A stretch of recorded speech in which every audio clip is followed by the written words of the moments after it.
नमस्कार, आप देख रहे हैं क्रांति टुडे। सबसे प्रिय शो भी है। नेताजी इस्माइल आज मौजूद हैं। सुदामा दीक्षित चेहरे से तो आप बखूबी परिचित होंगे, क्योंकि जनपद का राजनीति में देखा सबसे चर्चित चेहरा माने जाते हैं। वो बुंदेलखंड या उत्तर प्रदेश की राजनीति भी हिल चुकी थी जब कुछ आरोप प्रत्यारोप की राजनीति शुरू हुई थी। लोगों ने आरोप भी लगाए, उन आरोप को खारिज भी किया गया। उन्होंने अपने तरीके से खारिज किया, और जिस तरह कॉलर एकदम साफ होती है उस तरह सफ़ेद दूध के साफ निकल कर भी आए। क्योंकि राजनीति में अगर देखा जाए, लोग किस किस तरह के आरोप लगा सकते हैं ये आप बखूबी जानते होंगे, क्योंकि ये उत्तर प्रदेश है। यहाँ अगर राजनीति देखी जाती है, धर्म जातिवाद पर ज़्यादातर होती है। विकास शिक्षा मुद्दे को थोड़े काफ़ी पीछे रहते हैं, लेकिन उन्होंने कुछ ऐसे काम कर दिखाए जो जनता के हित में और शिक्षा के हित में बहुत बड़े काम कर दिखाए। 1 रुपये में मात्र फीस लेकर महाविद्यालय चलता है, लोगों को बच्चों को पढ़ाने का मौका दिया। कई सवाल रहेंगे, तो पहले तो उनको शुभकामनाएं देंगे, क्योंकि आज उनका जन्मदिन है, तो बहुत बहुत शुभकामनाएं। बहुत धन्यवाद आपको। तो कुछ सवाल रहेंगे हमारे आपके राजनीतिक कैरियर से, और पीछे जो संघर्ष रहा है आपका जीवन। सब जानते हैं कि आप पूर्व ब्लॉक प्रमुख एक चर्चित चेहरा है, लेकिन पीछे संघर्ष से युवा जानना चाहते हैं किस तरह से आप इस सीढ़ियों तक पहुँचे हैं, जो मुकाम हासिल करा, फिर आगे भी राजनीति में करना है। तो पहला सवाल रहता है कि आप छोटी सी उम्र में निकल कर एक पत्रकार बने, और पत्रकार बनने के बाद फिर राजनीति को आकर्षित हुए और एक बड़े पद पर भी पहुँचे। तो कैसा, किन परिस्थितियों को लेकर ये जब संघर्ष था, शुरुआत हुई, और किस उम्र में आप पत्रकार बने, फिर उसके बाद किस उम्र में आप राजनीति में पहला कदम रखा? मैं जब कक्षा 11 का विद्यार्थी हुआ करता था, तब मैंने पुलिसिया जुल्म को बहुत करीब से देखा था। मैं अपने घर की एक मोटरसाइकिल लेकर के एक बाज़ार में जा रहा था कि देखा कि एक व्यक्ति से वो मोटरसाइकिल थोड़ा सा छू गई और वो वहीं पे गिर गए। उनको कोई चोट नहीं आई थी, उनको कोई दिक्कत भी नहीं हुई। एक एप्लीकेशन लेकर के वो थाने जाते हैं, और थाने में मेरे खिलाफ़ जैसी एप्लीकेशन पहुंचती है, वैसे ही पुलिसिया जुल्म की दास्तान शुरू हो जाती है। मैंने देखा कि मेरी कोई गलती ना भी होते हुए मेरे पिताजी ने उस समय के ऐसा कोई राजनेता नहीं बचा होगा जिनसे मेरे लिए मदद ना मांगी हो। और अंतोगत्वा मैं जिस विद्यालय में शिक्षा ग्रहण कर रहा था, उस विद्यालय के प्रधानाचार्य श्री संदीप यादव जी ने उस समय के थानेदार को 3000 रुपये दे करके मुझे उस आरोप से बरी करवाया था। कक्षा 11 का विद्यार्थी था, बालमन था। पुलिसिया जुल्म की ये दास्तान मैं सहन नहीं कर पाया, और मेरे मन में एक सपना था कि मैं पढ़ लिख करके IPS बनूंगा। बस हमारे जीवन की वहीं से दिशा निर्धारित हो गई, और मैंने तय किया कि मुझे अब कुछ ऐसा बनना है जिससे मैं पुलिस की जुल्म और ज्यादती का, जिससे मैं पुलिस के अत्याचार का विरोध कर पाऊँ। उस समय मुझे सबसे आसान और जल्दी का रास्ता पत्रकारिता नज़र आया। मैं अपने घर से निकला, उरई मुख्यालय आया, कई लोगों से मिला और उनसे आग्रह किया कि आप मुझे माधोगढ़ से संवाददाता बना दीजिए। बहुत मशक्क़त के बाद, बहुत प्रयास के बाद मैं दैनिक जागरण अखबार में तहसील का संवाददाता बन गया। और मैं पूरी जिम्मेदारी के साथ कह सकता हूँ कि पत्रकारिता में रहते हुए मैंने करीब 7 वर्ष पत्रकारिता किया। 7 वर्ष की पत्रकारिता में माधोगढ़ क्षेत्र का एक एक व्यक्ति इस बात का गवाह है कि जब जब कहीं जुल्म और ज्यादती की बात आई होगी, जब जब कोई अत्याचार और अनाचार की बात आई होगी, सुदामा दीक्षित पूरी जिम्मेदारी के साथ सबसे आगे की पंक्ति में खड़े हुए दिखाई दिए होंगे। और मुझे एक प्रकरण बहुत बखूबी याद है। उस समय हमारे यहाँ पे एक क्षेत्राधिकारी CB सिंह जी हुआ करते थे। एक बड़ा चर्चित प्रकरण हुआ था। उन्होंने एक नाई को अपनी हजामत बनाने के लिए बुलवाया, और जब वो नाई समय से उनके यहाँ नहीं पहुँचा तो उन्होंने सारे नाइयों को गिरफ्तार करा लिया। सुदामा दीक्षित और दैनिक जागरण एकमात्र ऐसा अखबार था जिसने लिखा था कि CO की हजामत से बनाने से इनकार पर नाइयों पर टूटा पुलिसिया कहर।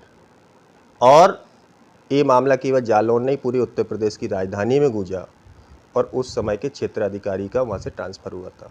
एक उदाहरण नहीं है, कई उदाहरण। ऐसे तमाम उदाहरण हैं जिनका अखबार में छपने के बाद जिन लोगों पर कार्रवाई हुई और जिन लोगों ने अन्याय करने की कोशिश की, उनको मुँह की खानी पड़ी। छोटे छोटे संघर्ष लेकर आप पत्रकारिता कर रहे थे। मैं पत्रकारिता में ना होता तो मैं शायद राजनीति में भी ना होता। और जब मैंने पत्रकारिता के माध्यम से समाज सेवा करने की कोशिश की, लोगों के साथ खड़ा होने की कोशिश की, लोगों के दुख दर्द में उनका साहस बनने की कोशिश की, उसी समय तब मैं धीरे धीरे 22 साल का हो पाया था। तो मतलब आपने पत्रकारिता और किस सन में शुरू, मतलब कितने उम्र थी जब शुरू करी थी?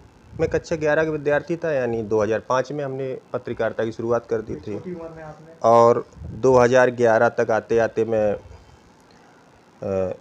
स्नातक कर चुका था और उसी समय ब्लॉक प्रमुखी का चुनाव आ गया।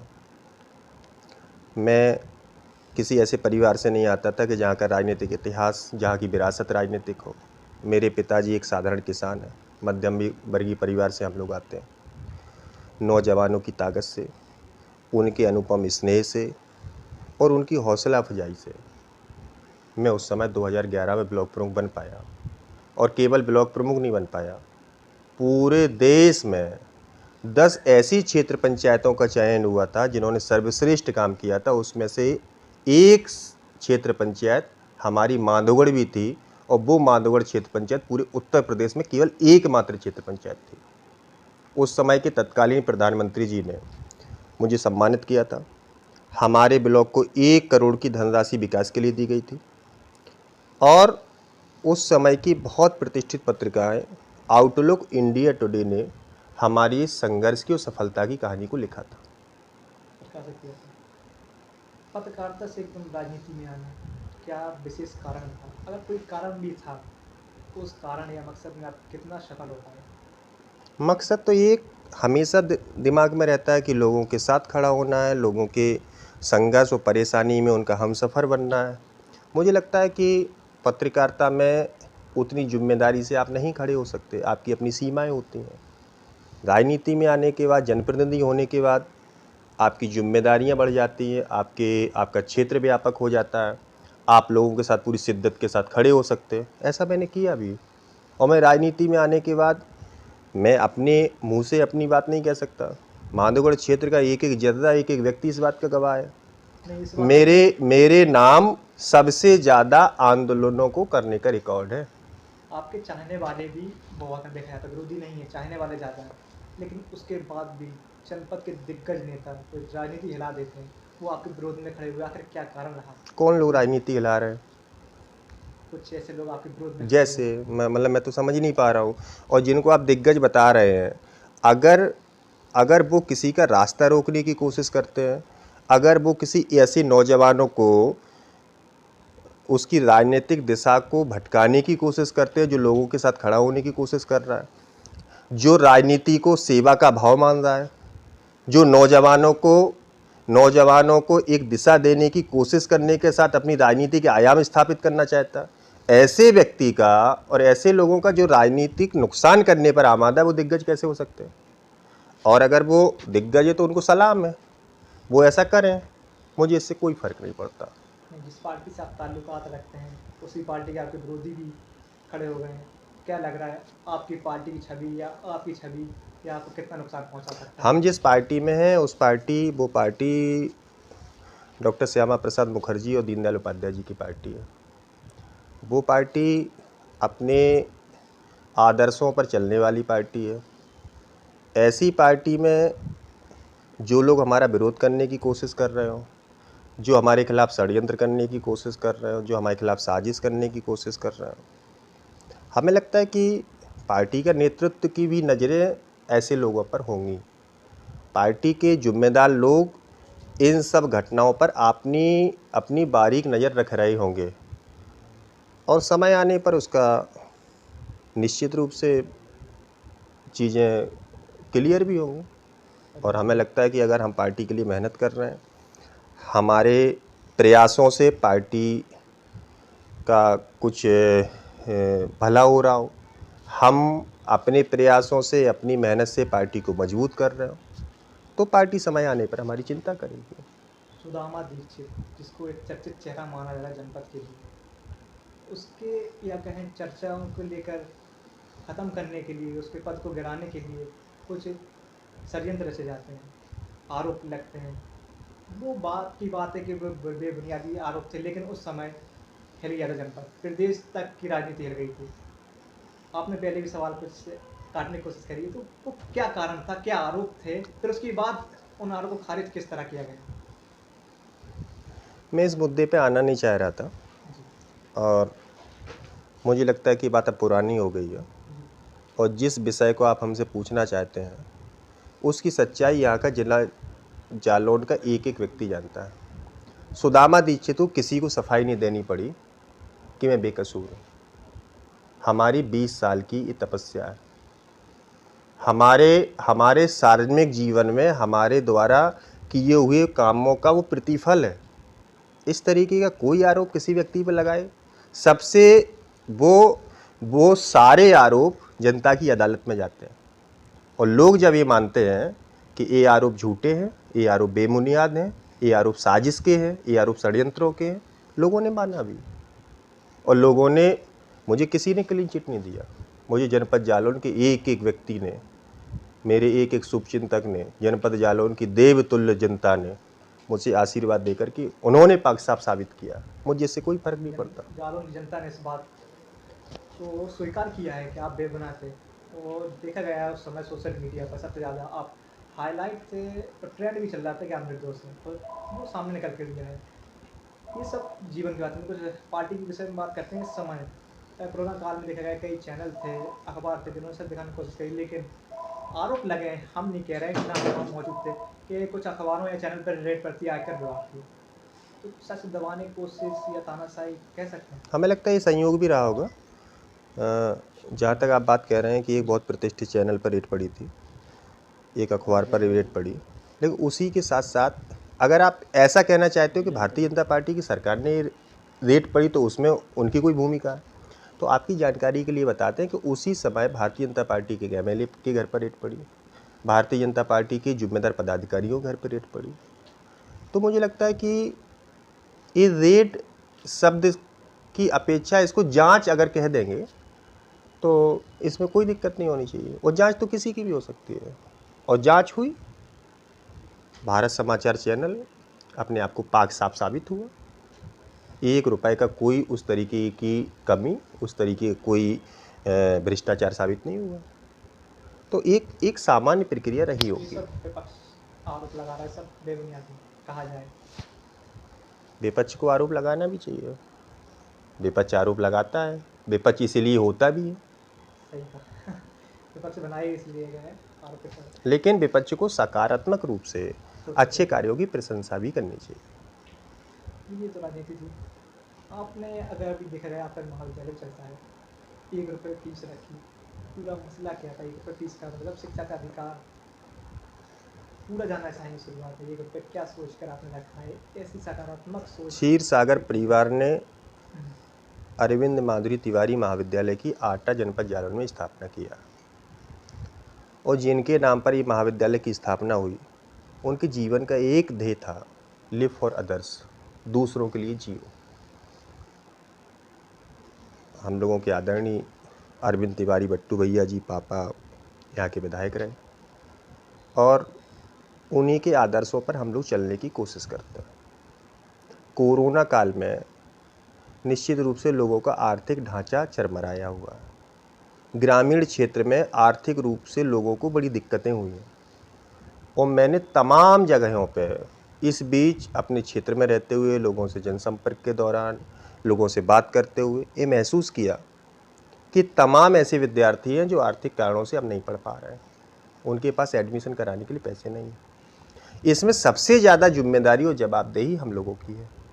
अगर हम लोग उनके साथ खड़े हो सकते हैं, हम लोग अगर उनके हमसफ़र बन सकते हैं, उनकी समस्याओं में सहभागी बन सकते हैं, तो मुझे होना चाहिए।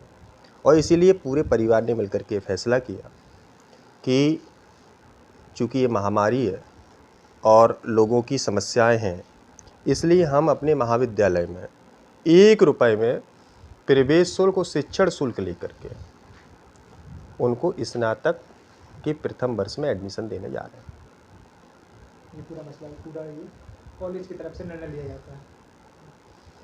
आपने शिक्षित कर दिया, युवाओं को शिक्षा के लिए एक बड़ा कदम उठाया। अब साथ में आपका केपीएल बड़ा शिक्षा की बात हो रही तो शिक्षा में तो हम लोगों ने ऐसा पहली बार नहीं किया है कि अपने महाविद्यालय अरविंद माधुरी तिवारी महाविद्यालय में केवल 1 रुपये में हम लोग प्रवेश और शिक्षण शुल्क लेकर के पढ़ाई करवाने जा रहे हैं। इससे पहले हम लोग अपनत्व के माध्यम से करीब 200 ऐसे गरीब परिवारों के बच्चों को गोद लेकर के बीते 4 वर्षों से उनकी शिक्षण की जिम्मेदारी संभालने का काम कर रहे हैं। पूरे ज़िले के ऐसे 200 बच्चे जो आर्थिक कारणों से बहुत गरीब हैं, जिनके अंदर प्रतिभा बहुत है, लेकिन उनकी मुफलिसी, उनकी गरीबी उनकी शिक्षण व्यवस्था में आड़े आ रही। हम लोगों ने 200 बच्चों को गोद लेकर के उनकी संपूर्ण शिक्षा की जिम्मेदारी लिया है और अपनत्व के माध्यम से हम लोग ये संचालित कर रहे हैं। तो इसमें हम लोग समाज के अंतिम व्यक्ति के साथ कैसे खड़े हो सकते हैं, हम गरीब और मजलूम लोगों के साथ कैसे खड़े हो सकते हैं, ये हमारी हमेशा कोशिश रहती है। बच्चों को शिक्षित कर दिया गया, आप शिक्षित कर रहे हैं, साथ में बच्चों को खेलने के लिए जब बात आई केपीएल को आपका चर्चित, केपीएल क्या है, बड़ा इसमें क्या खास है, बहुत चर्चित पूरा खेल केपीएल का है। आपके जितने सवाल हुए इनमें आधी से ज़्यादा सवालों का निष्कर्ष केपीएल से निकलता है।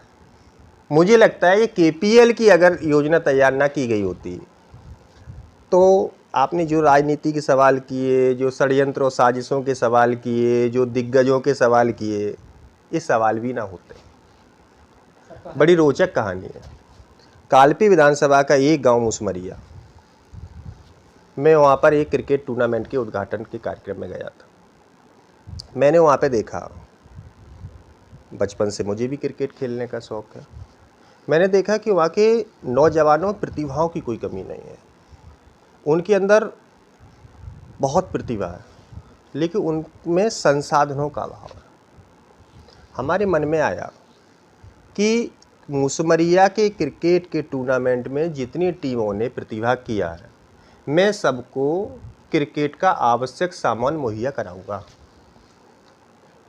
और मैंने वहाँ के आयोजक विनय तिवारी और अमित जी से कहा भी, हमारे इस आग्रह को उन्होंने स्वीकार किया और क्रिकेट के टूर्नामेंट के समापन के अवसर पर मैंने वहाँ की लगभग 24 टीमों को क्रिकेट का पूरा सामान उपलब्ध कराया। इसके बाद धीरे धीरे और क्रिकेट टूर्नामेंट हुए, मैं और क्रिकेट के टूर्नामेंट में प्रतिभा करने गया, उद्घाटन अवसर पर गया, समापन में गया। कुछ ऐसी स्थिति बनती चली गई कि मैंने तय किया कि मैं अपनी कालपी विधानसभा क्षेत्र के हर गांव की एक टीम बना करके उनको क्रिकेट का पूरा किट बैग और यूनिफॉर्म देने का काम करूंगा। ये मैंने शुरुआत किया। 401 गांव की क्रिकेट टीम बना करके लगभग 350 से अधिक टीमों तक मैंने क्रिकेट का किट बैग और यूनिफॉर्म पहुंचाने की कोशिश की। युवाओं के अंदर या युवाओं के लिए 2 चीज़ें सबसे आवश्यक होती है, संसाधन और अवसर। संसाधन दिए, इसके बाद हम लोगों ने तय किया कि हम लोग कालपी प्रीमियर लीग करा करके इन नौजवान खिलाड़ियों को एक अवसर भी देंगे।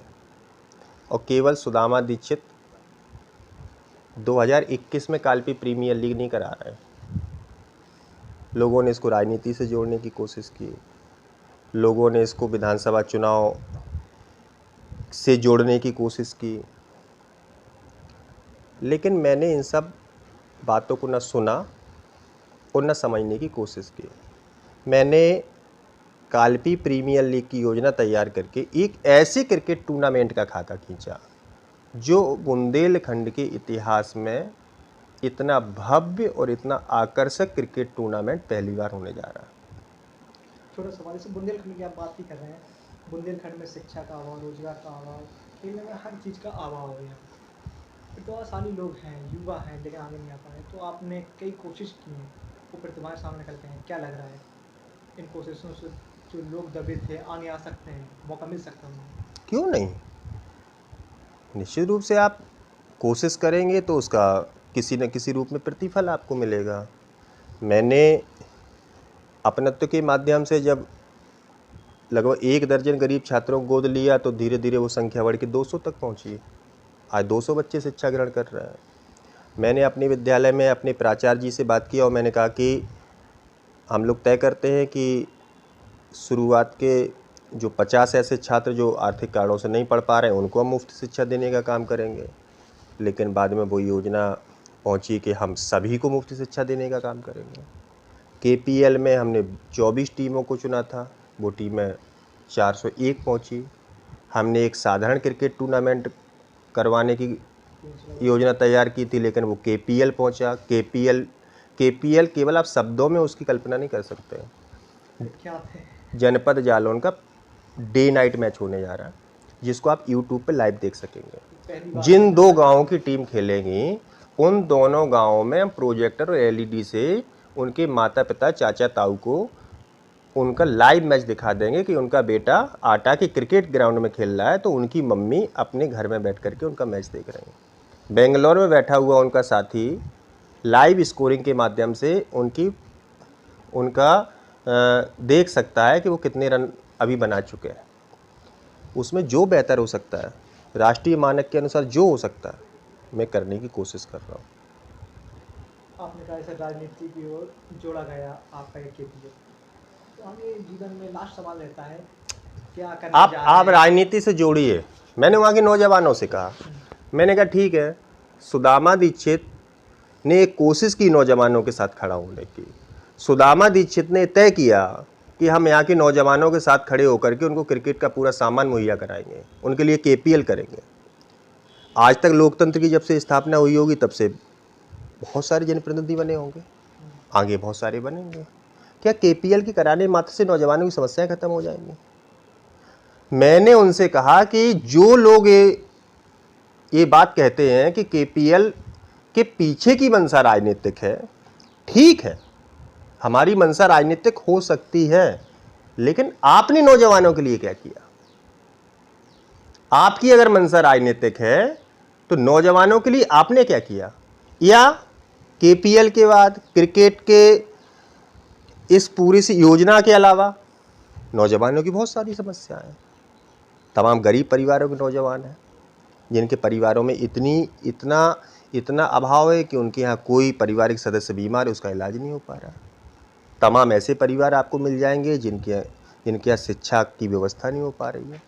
तमाम गाँव में ऐसे लोग मिल जाएंगे जो बहुत प्रयास के बावजूद भी अभी तक पक्की छत के नीचे रह नहीं पा रहे हैं। बहुत ऐसे समस्याएं मिल जाएंगी कि अभी भी गांव में बिजली, पानी और स्वास्थ्य का मुद्दा होगा। आप हल करिए ना उनको। आप केवल बोलने मात्र से, सुदामा दीक्षित पे आरोप लगाने मात्र से आपकी कर्तव्य की श्री नहीं हो सकती। इनके आरोप के साथ युवाओं से सहयोग मांगे हैं, जनता के सहयोग मांग के आने वाले विधानसभा चुनाव में क्या आने वाले हैं? छोटा सवाल लेता ना सब, हाँ या ना, आने वाले विधानसभा चुनाव में आप आने वाले हैं? क्योंकि जनता का अगर आप काम कर रहे हैं तो जनता चाहेगी कि हमारा नेता भी आगे आगे बड़े पद पे पहुंचे। सुदामा दीक्षित ने जिस दिन से होश संभाला उस दिन से अपने आप को सेवा के रूप में झोंक देने का काम किया। जब मैं पत्रकारिता सोचा भी नहीं था राजनीति में आऊँगा। जब मैं ब्लॉक प्रमुख बना तो तब भी नहीं सोचा था कि MLA का इलेक्शन लड़ूंगा। अपनी यात्रा सेवा के रूप में है। सुदामा दीक्षित अपनी पूरी क्षमता के साथ लोगों के साथ खड़े रहेंगे, अपना सर्वस्व समाज के अंतिम व्यक्ति तक पहुंचाने की कोशिश करेंगे, उसके चेहरे पर मुस्कान लाने की हर संभव प्रयास करेंगे। बकाया वहाँ के नौजवानों का ऊर्जा है, वहाँ के बुजुर्गों का आशीर्वाद है। विधानसभा चुनाव लड़ना ही चाहेंगे, इसमें कोई बुरा भी नहीं। मतलब आप आने वाले हैं। चलिए ठीक, अपना कीमती समय देने के बहुत बहुत धन्यवाद। तो आज आपने देखा सुदामा दीक्षित को, कई सवाल रहे जो यहाँ के नेता जवाब नहीं दे पाएंगे, ना दे पाते हैं, क्योंकि उन्हें सिर्फ राजनीति के पदों से मतलब है, जनता की सेवा से। तो बने रहिए हमारे साथ और देखते रहिए क्रांति TV।